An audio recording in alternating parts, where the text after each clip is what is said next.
నిరీక్షణ prayer house మరియు centre సంఘముల తరపున నిత్యాశ్రయ దుర్గమైనటువంటి యేసుక్రీస్తు నామములు మీ అందరికీ నా శుభములు. ఈ దినపు దేవుని మాట 5వ సంకీర్తన 11వ చరణం. నిన్ను ఆశ్రయించు వారందరూ సంతోషించుదురు. దేవునిలో యథార్థమైన విశ్వాసం గల వారికి ఆయన ఇచ్చే కాపుదల, సంతోషం ఉంటుందన్నది ఈ వచనం యొక్క ముఖ్యమైన అంశం. యెహోవాను నమ్ముకునే వారికి తమ మీద దాడి చేసేటటువంటి శత్రువుల నుండి తప్పించుకున్నటకు ఆయనే వారికి ఆశ్రయంగా ఉంటాడు.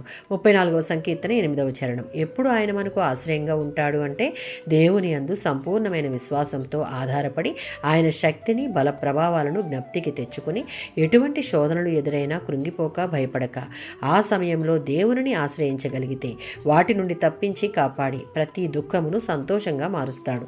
40వ సంకీర్తన 16వ చరణం. ఆయనను ఆశ్రయించు వారే కాక ఆయనను వెదికేవారు కూడా దేవుడిచ్చే సంతోషాలను అనుభవిస్తారు. ఆయన మనలను ప్రేమించిన రీతిగా మనం ఆయనను ప్రేమించాలి.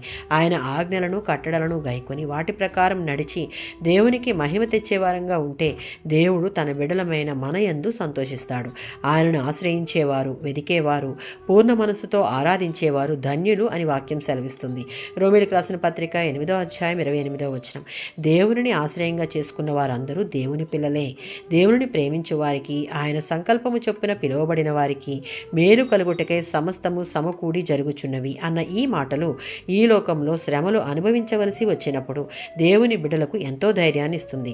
మనకి ఎదురయ్యే ప్రతి శ్రమ, కీడు, వేదన, బాధలలో ఆయనను ఆశ్రయించు వారంగా మనం ఉంటే వాటి వలన వచ్చే ప్రతి నష్టాన్ని మేలులుగా మార్చి మన ప్రతి విచారమును కొట్టివేసి సంతోషంతో నింపి ధైర్యపరుస్తాడు. ఆమేన్.